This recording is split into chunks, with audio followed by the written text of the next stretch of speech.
Hello, everybody. Welcome to the last session in the Automation Ops themed track. I'm very happy to introduce to you Peter Baumgartner. He's going to talk about SaltStack, and give it away.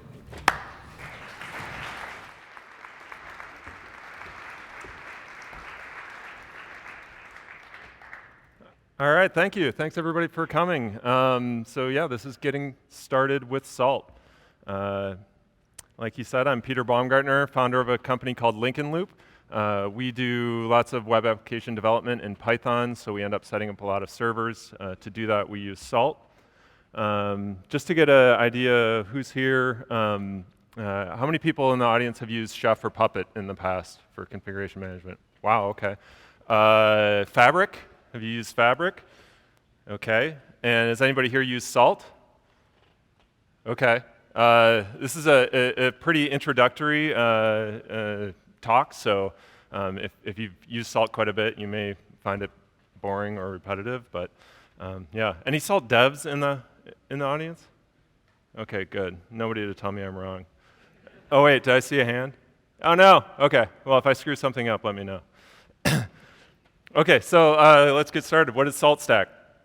SaltStack, this is from their website. SaltStack delivers a dynamic infrastructure communication bus used for orchestration, remote execution, configuration management, and much more. So kind of some buzzword bingo there, and a lot of things going on, so let's break it down. SaltStack is configuration management. Other configuration management tools you may have heard of, CF Engine was one of the early ones. There's Chef and Puppet, like many of you have used. Ansible is out there as well, another Python option. So before configuration management, we would set up a server, we'd set up Nginx on the server, and we'd configure Nginx in the nginx.conf file. Then we'd want to make a change to nginx.conf, and we'd back it up, and then we would do it again, and again, and we just need to stop doing that. So after configuration management, it looks like this.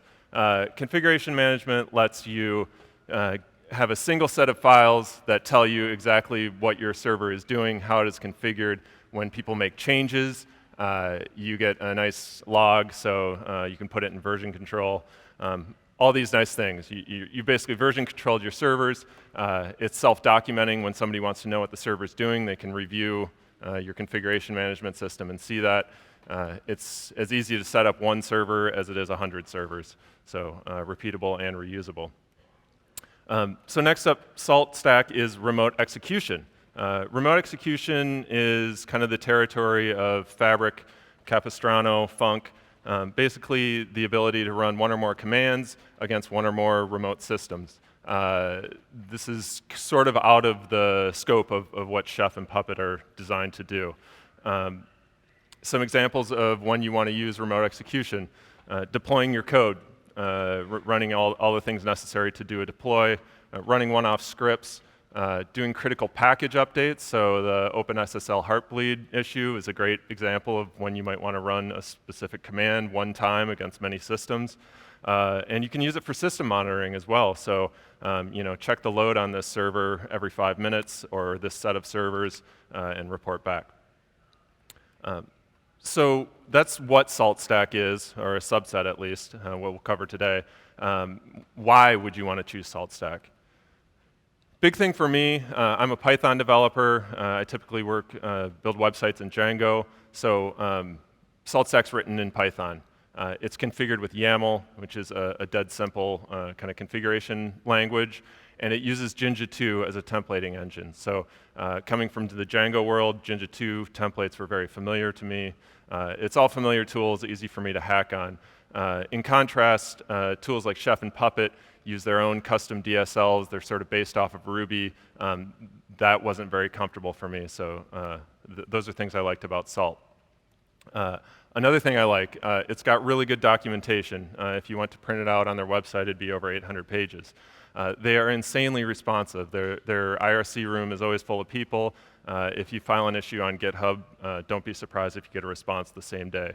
And finally, it's backed by a for-profit organization. So there's people with a vested interest in making sure Salt is cutting edge, state-of-the-art, and works. They're not going to go away or get busy with their day job and disappear. So all things I liked about it. So that's why you might want to choose SaltStack. How about some reasons maybe why you might not want to choose SaltStack? Here's sort of the common things I hear about why people don't like Salt. It's a young project. It moves fast.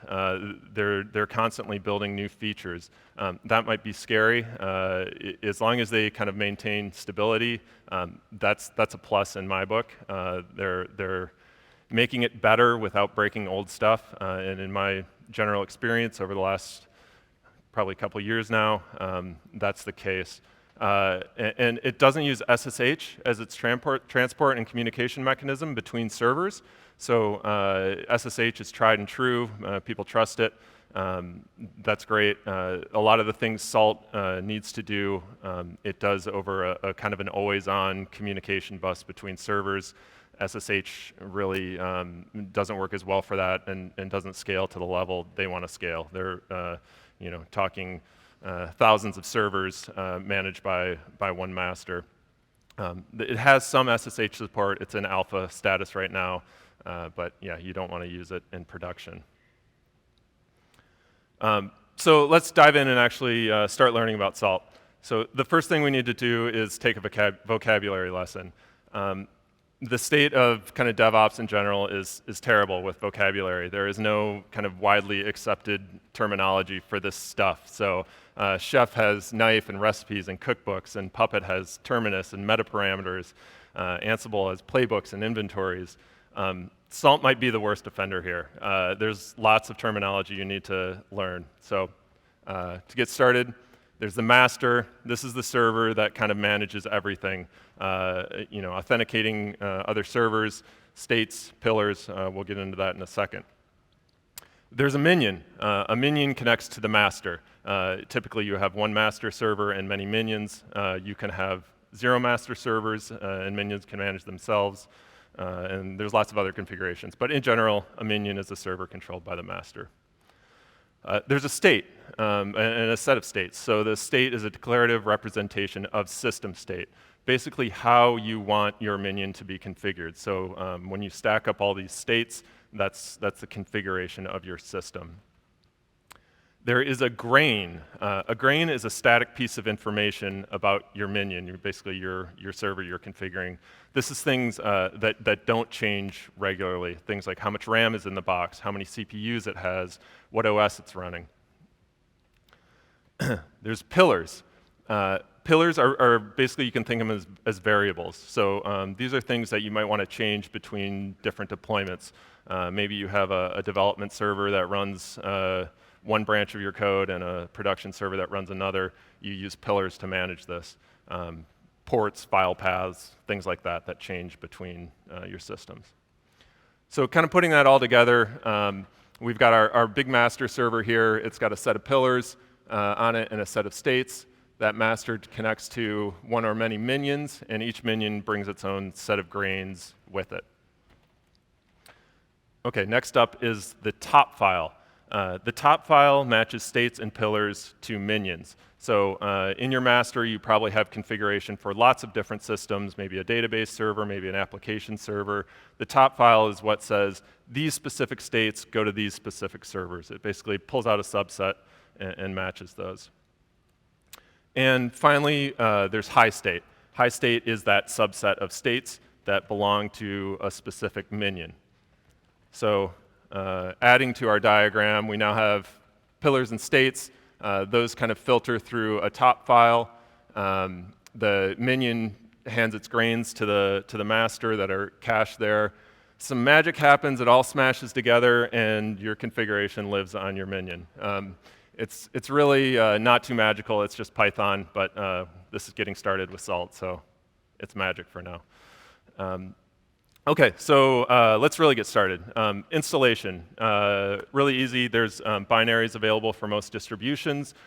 You can pip install it if you want the bleeding edge or if you want to hack on it in Python yourself. There is a script available at bootstrap.saltstack.org. It probably does what you want, which is to reach out to repos that Salt manages and install binaries from there. You generally don't want to install from your operating system's repos because they're probably old, and like I said, the project moves fast. So once, this is an example with Ubuntu. I'm going to go ahead and let's say we've installed the Salt's package archive, their PPA. To get the master running, I would run apt-get install salt master. We can also run it masterless, which I'll show you in a second. Next up, we're going to set up a minion. So apt-get install salt minion, and then we need to tell that minion where its master lives. So by default, it's going to look for a server called salt, so we can drop the IP address into our host file. Alternatively, there's a configuration file at etsy/salt/minion, and you can put in whatever host name there that your master lives in.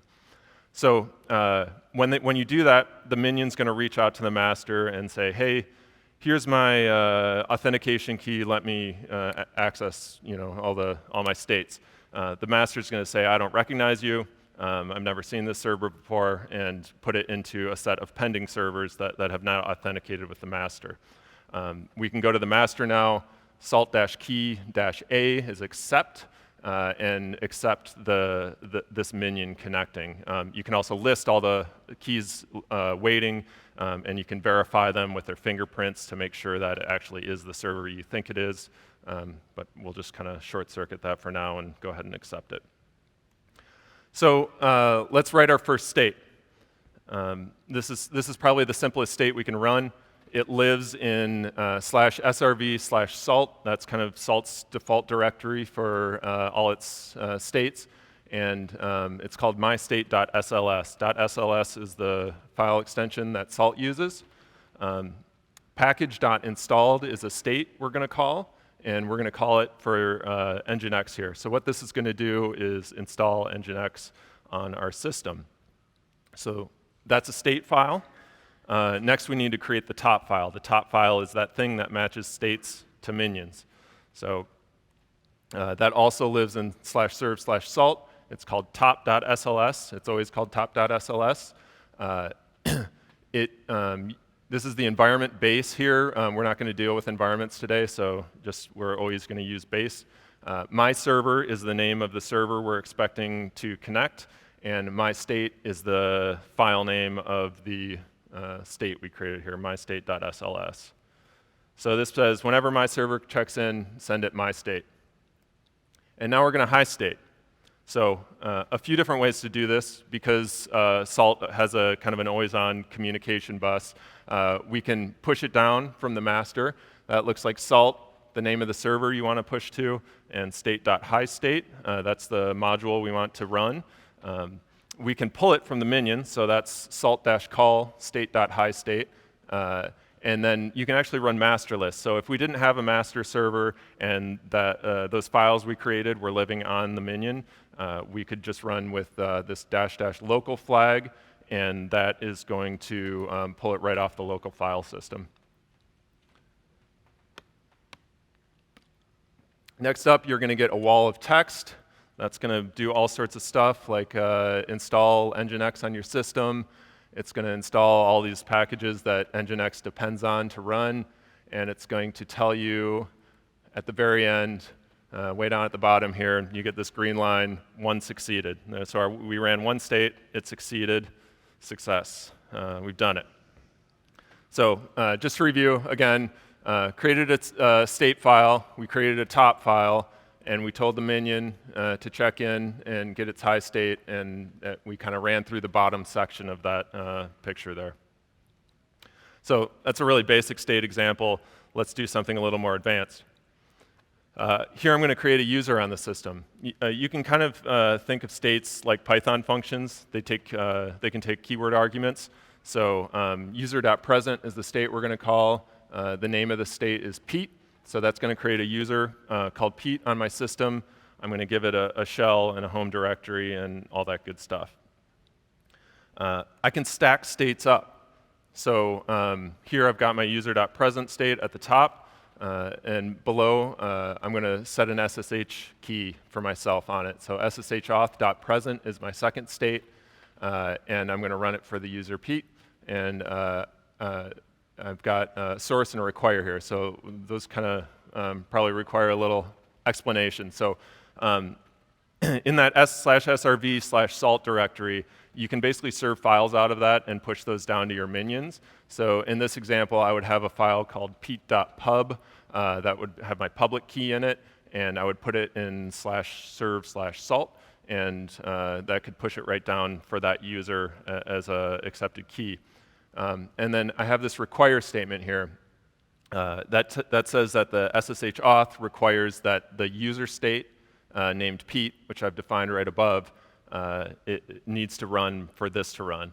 The requires aren't totally necessary anymore.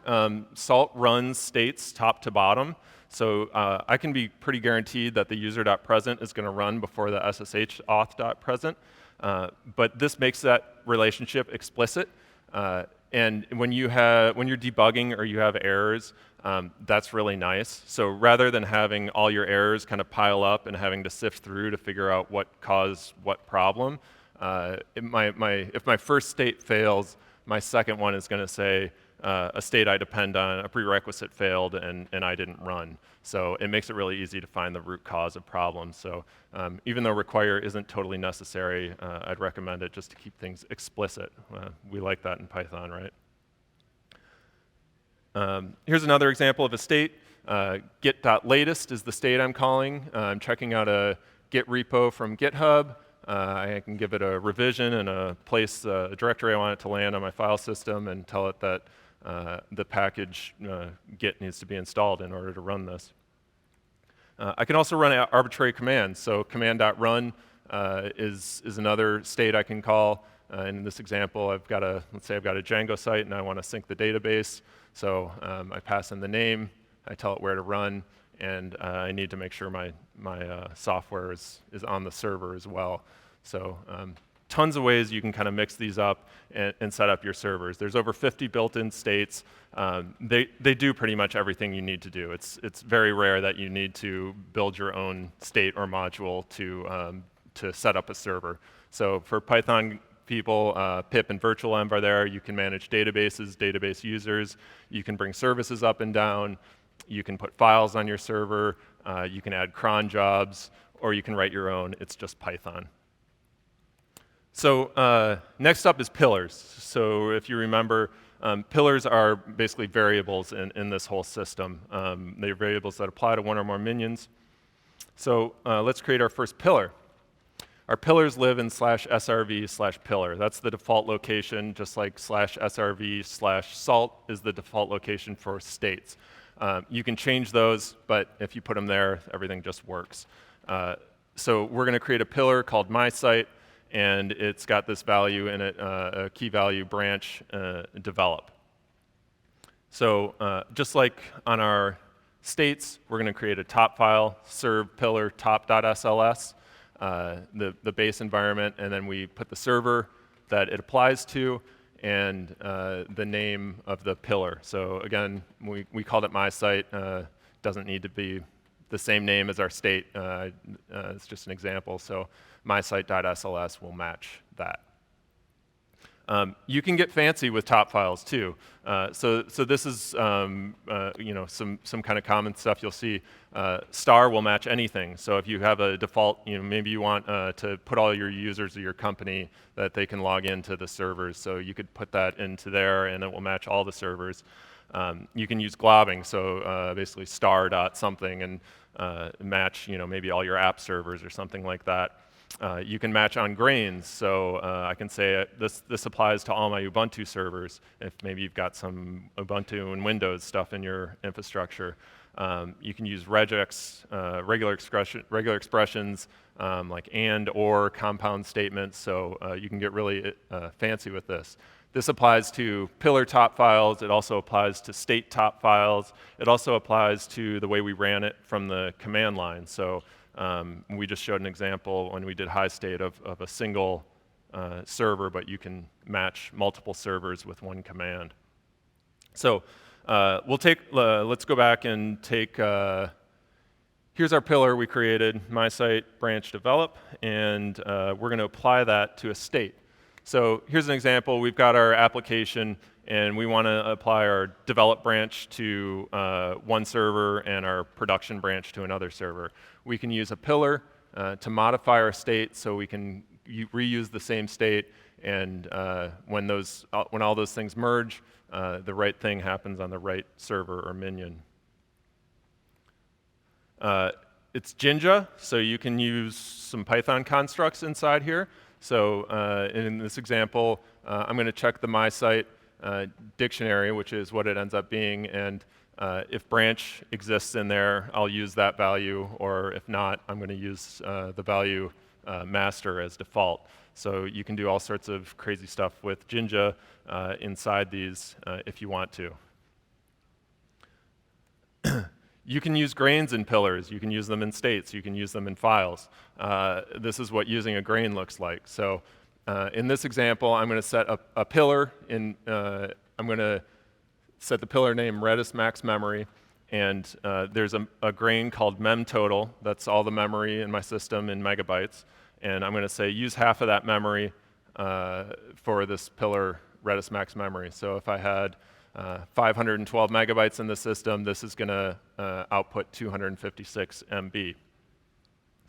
Now, I could write a state, and in my state, I am going to set my redis.conf file, and I'm going to tell it that it is a Jinja template. There's other template languages available if you want to, and I tell it where the source is. This also lives in that /srv/salt directory.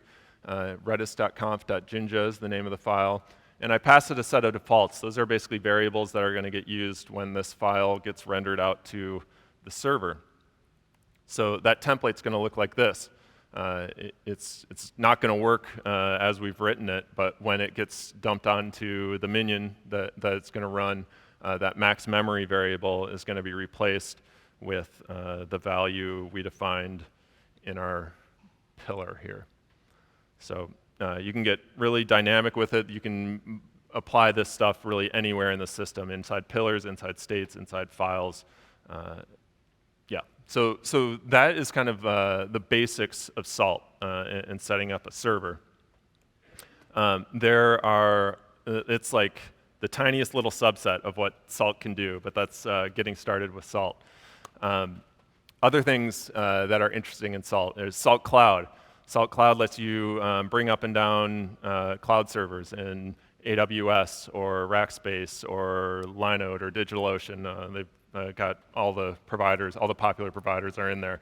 So really awesome for maybe you want to test. You can test your configurations. Spin up a server, run it. Do a continuous integration in Jenkins. Make sure it gets configured properly, and you can access your website and tear it all down when you're done and pay for 5 minutes of usage. You can build custom modules. So modules are the things that back like command.run that we saw or get.latest. You can do those in Python.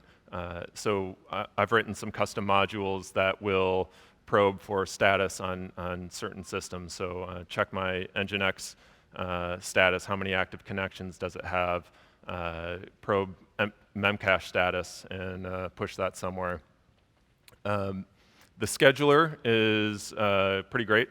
It's like cron, but probably easier to use, I think. And so you can schedule certain tasks to run and also configure what happens to the output of that. So this works really well for system monitoring.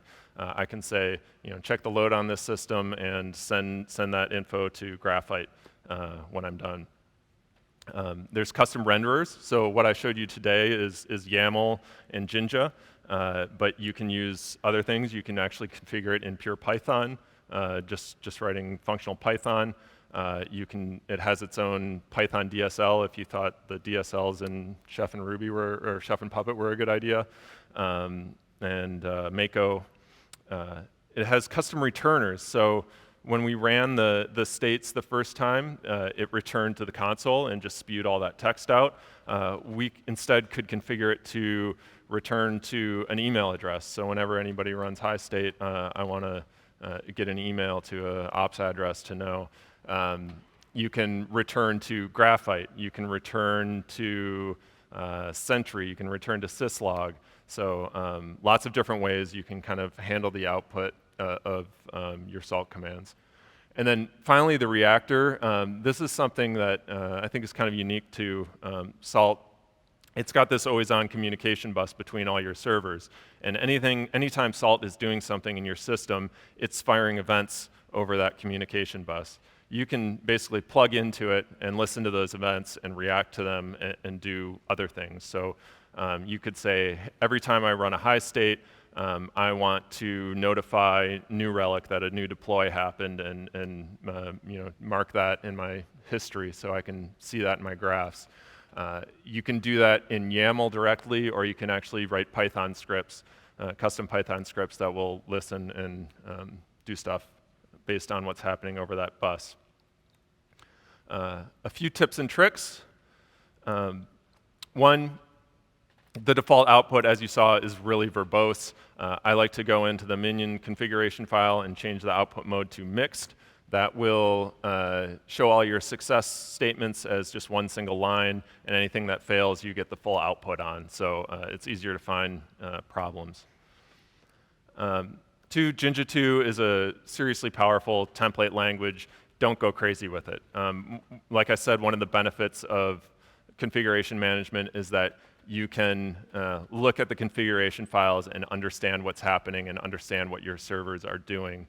If you go crazy with logic all over your templates or all over your configuration files, you're not going to be able to reason what they're doing very easily, and you don't want to have to debug that when you're dealing with important things like your servers. Update often. They do releases pretty quickly. And review the changelog. It's not often that they have backwards incompatibility stuff, but I'm usually reviewing the changelog for kind of what new cool features I can use that make the system better for me.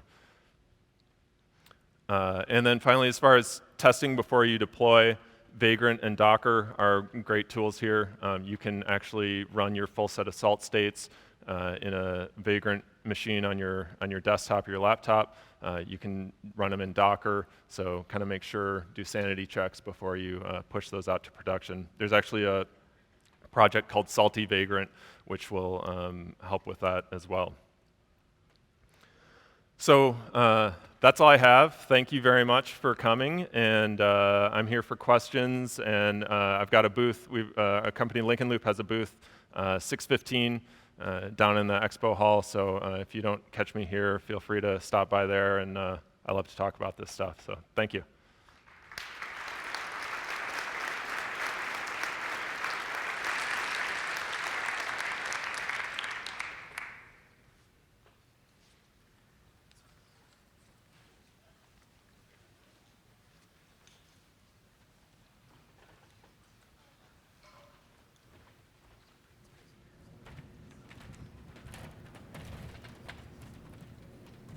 Hard to see the mic from here. Yes, we have a question. Yep. Hi. So say you were deploying for a lot of customers, and you didn't really want them to see the contents of your Salt configuration files because those contain, say, intellectual property that you didn't want to show them. How could you obfuscate those on those hosts when the customers, say, don't have root, but they do have user access, they can SSH in, stuff like that? Huh. Well, you could set up you can set up multiple masters, which might be an option. So maybe you have a master for each customer. I don't know the default permissions of the cache that where all those state files get cached, but I don't. If I remember correctly, it's not going to push all your state files down to the minion, just the ones that apply to that minion. And it may be possible that if they didn't have root, you could make them so they weren't readable by that user. Cool, thanks. The problem that I've had with Salty Vagrant, when I've tried to actually use it for testing, is that Vagrant isn't happy assigning specific network addresses. Yes. When you spin up multiple Vagrants. Yes. Which means they can't find the Salt server. Is there some kind of an easy fix for that? Okay, so when I've used it, I've just done it for single servers or single server setup. So I haven't had an issue with it finding the Salt server because I'm basically pushing the states down and running it masterless. Basically, all the states go onto that Vagrant box and then spin up. As far as running, yeah, I'm not sure how you would do a multi-setup. There's some interesting stuff. There's something called Salt Mine, which lets minions talk to minions, I think. So maybe it's possible that you could kind of query for where the master is dynamically and set something up. Yeah, I'm not quite sure, but yeah, like I said, most of the time I'm doing it for a single box, and it works with just masterless setup. But I'm not sure how you would dynamically do that otherwise. Okay, thanks. Oh.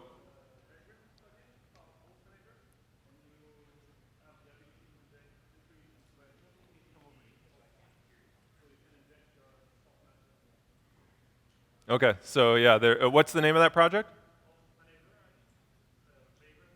Hostminator? Hostminator, okay. So yeah, maybe there's a possibility to inject info into your host file and make that work. Hi. Hi, I have a question. I know that Salt implemented its own crypto. Could you please go into the reasons behind that and why it is a good thing? And which it isn't? I'm not a Salt developer. I work with Salt. I think that's a holdover. I think they're pretty aware that maybe there are better options there and just haven't gotten to it. I think if you're very concerned about the crypto, there are other options. You can basically firewall stuff. You can make sure your minions can only talk to the master over that port. And maybe just trust it as encryption. So yeah, I think the only reason that is in there now, there's a long-running issue in GitHub about their crypto implementation. There's kind of two issues with it. One is it's using M2 crypto, which is sort of slowly dying in the Python world. So they can't. I think it's not Python 3 compatible. It requires compiling, so it's not pure Python. And then the other one is, are there more secure ways of doing it? I think it's a known issue. It just is probably a development bandwidth issue at this point. I know they were looking at Keyzar that Google has. There's another project called NACL that has a little more vetted crypto stuff. So yeah, I don't know exactly why, but I would say it's mostly legacy. Okay, if there are no more questions, thank you very much, Peter. Thank you.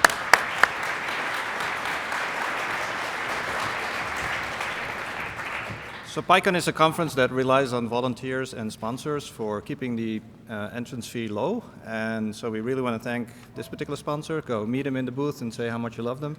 Volunteers as well. Somebody asked me, like, how did you get this job, like the one I do? There's a way of signing up before the conference starts. So anybody can do this kind of job. We all volunteer. I don't get paid for this. This is all. And the third one is there's a break right now in room 220 DE. So see you later. Bye.